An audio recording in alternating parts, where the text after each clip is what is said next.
Olá, o programa Tela Universitária está começando. Quais são as novas mídias e como elas se convergem? Quem nos esclarece sobre o assunto é a professora de comunicação da USCS, Priscila Cardoso. Embora os programas de edição já existam há quase 2 décadas, como o público enxerga as alterações de imagem? Com o professor de comunicação da USCS, Luciano Souza. Uma das bibliotecas municipais de Santo André, localizada na Vila Palmares, teve uma contadora de histórias. E ainda, no quadro Seus Direitos, quais universidades possuem programa de cotas? E no quadro Seu Bolso, dicas importantes de como retirar o nome dos órgãos de proteção ao crédito. Não saia daí, o Tela Universitário está apenas começando.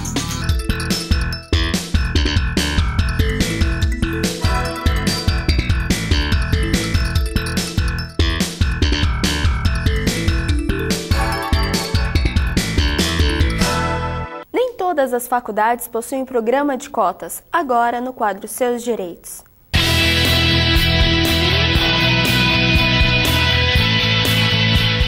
Bom, sou o professor Antônio Minhoto, leciono Direito na USCS, na área de Direito Público, Direito Constitucional, Ciência Política, Teoria Geral do Estado. As cotas, elas não são de adoção compulsória, não é um dever, uma imposição legal que a universidade ou a faculdade seja obrigada a adotar esse sistema. Muitas adotam, até independente da discussão, ainda está tendo uma discussão no Supremo Tribunal Federal se as cotas são constitucionais ou não, ou seja, no fim das contas, se elas podem ser aplicadas ou não, e em que medida elas podem ser aplicadas, se for o caso, ainda está em discussão, vai ser julgado esse ano.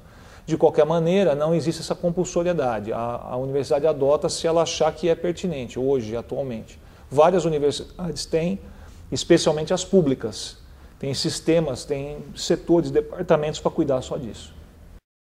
De que maneira as novas mídias convergem e se relacionam na comunicação?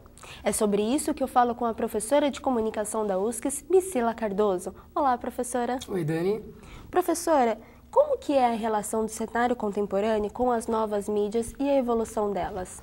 Na verdade, essas novas mídias, elas surgem, né, com a evolução tecnológica, sobretudo, e elas vêm se adaptando, né? As pessoas têm se adaptado com uma certa até facilidade, de uma certa maneira, a essas novas mídias. O brasileiro, ele é muito, ele aceita com muita facilidade essa introdução e ele gosta, então ele participa bastante desse uso dessas novas mídias. De uma forma específica, como que o celular está se relacionando com a internet? Na verdade, é exatamente essa questão da convergência. Então, o celular está na internet, então você pode fazer ligações até pela internet, e você tem a internet no celular. Então, o celular se tornou uma forma fácil de você ter uma conexão com a internet móvel, né? Então, você está em qualquer lugar, você tem a conexão 3G, que te possibilita estar conectado à internet em qualquer lugar, ou até acessando o GPS pelo celular, e também quando você tem redes Wi-Fi, quer dizer, rede sem fio, rede wireless, então você tem ali a conexão também do celular. Ele se tornou ali uma forma, uma porta de entrada para a internet, uma porta de entrada móvel em qualquer lugar. O Brasil sendo o primeiro mundo, né, o que mais acessa, o Orkut, e o segundo pelo Twitter, ele está muito dependente dessas novas mídias?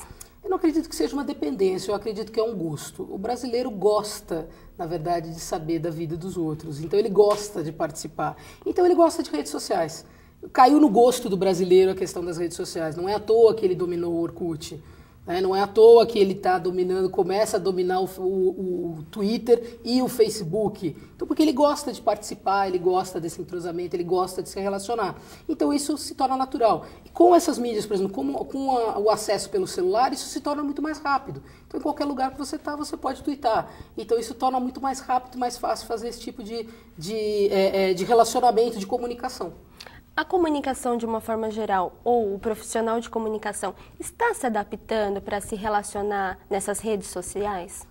É um processo, não é um processo lento, ele tem que ser um processo rápido, mas ele não é geral. Então, alguns profissionais vão se interessar por isso, e aí eles têm que se especializar e correr atrás, porque não existe ainda uma literatura, ainda não existe uma receita de bolo para esse tipo de de trabalho com redes sociais, para planejamento para redes sociais, mas é um trabalho que tem que ser feito. Então, o mercado tem absorvido muito esse tipo de profissional e, inclusive, eles querem muito pessoas jovens, porque são pessoas que já utilizam essas redes sociais pessoalmente. Então, elas levam com maior facilidade tanto o que é bacana quanto o que não é legal fazer para as empresas poderem se utilizar desse ferramental que é importante hoje. O relacionamento se estreitou com o cliente e as empresas precisam se aproveitar disso, mas elas também precisam saber aproveitar. Não adianta você ter um Twitter e nunca atualizar. Isso quando a gente está falando de uma empresa, por exemplo, ou de um produto.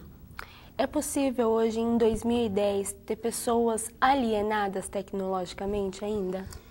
O que a gente pode dizer é que elas são excluídas. Do mesmo jeito que a gente tem a exclusão digital, quer dizer, na verdade isso é a exclusão digital, ela também se estende, na verdade, ao uso do celular, ela se estende ao uso de ferramentas como são as redes sociais na internet. Então, o uso de ferramentas de novas mídias, de mídias digitais, ela acontece exatamente pela exclusão digital.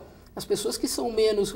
Quando a gente pensa em São Paulo, quando a gente pensa na região sudeste, a gente está falando de uma concentração de uma população que mesmo quando tem baixa renda, ela está muito próxima da utilização disso. Quando a gente começa a falar mais da periferia do Brasil, e a gente começa a falar de norte e nordeste, a gente fala de um número menor, tá, de conexão e inclusive de sinal, também onde o sinal é mais difícil, onde as conexões são mais difíceis, então isso também acaba dificultando. O celular como aparelho, ele já está mais difundido no país como um todo, mas quando a gente fala de novas mídias, na questão da convergência, quer dizer, utilizar internet pelo celular, coisas assim, isso acaba ficando mais difícil mesmo. Então existe uma grande gama ainda de pessoas que têm completa alienação, né, ou uma completa exclusão em relação a essas tecnologias digitais. Uma vez que isso ocorre, a gente vê a evolução da tecnologia, o acesso à informação, né? A informação é muito rápida, aconteceu, já está no site, já está na internet, os jornais já estão se tornando cada vez mais digitais, né? Uhum. Esse povo, essas pessoas que não têm acesso a essa tecnologia, vão ter informação limitada? De uma certa maneira, talvez elas tenham um volume menor de informação, porque o que acontece é que a gente acaba tendo um volume caótico de informação. Então, é muito acelerado, então você sabe. Então, se você está, por exemplo, num dia de jogo, seja lá o jogo que for, você tem ali informação. Se você entrar no Twitter, certamente na sua timeline você vai ter pessoas falando. Então, você não precisa nem assistir a televisão, entre aspas, porque você já está recebendo a informação. Essas pessoas que estão desconectadas, elas dependem dos meios tradicionais. Mas os meios tradicionais continuam fornecendo informação. O que eles fornecem é aquela informação básica. Então a televisão vai continuar tendo o seu telejornal, o jornal impresso vai continuar existindo, o rádio vai continuar existindo, e essas pessoas vão depender, na verdade, desses meios como a gente já dependia. O que tem é que as pessoas que estão conectadas, elas têm acesso também à informação que elas desejam. Então elas vão atrás daquilo que as interessa e não só o que interessa à mídia de um modo geral. Você estava falando dessa enorme quantidade de informações que vem através das redes sociais, internet, celular e tudo mais, né? O conteúdo da informação, a qualidade da informação está sendo mais requisitada? Sim, as pessoas querem uma informação mais completa, né, do que simplesmente quando ela aceita a televisão, a mensagem que vem pela televisão, que é uma mensagem pronta. A gente não pode simplesmente dizer, porque existem essas redes, que existe uma maior qualidade na informação. Mas existe uma maior exigência das pessoas em buscar a informação. Então, os meios tradicionais, eles acabam não sendo, as grandes corporações, elas acabam não sendo penalizadas, por exemplo, pelo Twitter, porque a informação saiu mais rápido, porque certamente você vê uma informação ali, você vai validar num site de informação de uma grande agência de notícias ou de um grande portal. Então você não tem essa perda de credibilidade. Na verdade, a credibilidade ela tem que crescer para que você vá buscar a informação. Mas realmente as pessoas querem uma informação. Não adianta dizer que aconteceu um fato. Você quer saber quando, como, de que jeito. Então você vai atrás da informação mais completa. E se algum site não te fornece a informação completa, você vai buscar em outro. Essa é a grande liberdade que essas novas tecnologias e a internet possibilitam para a gente.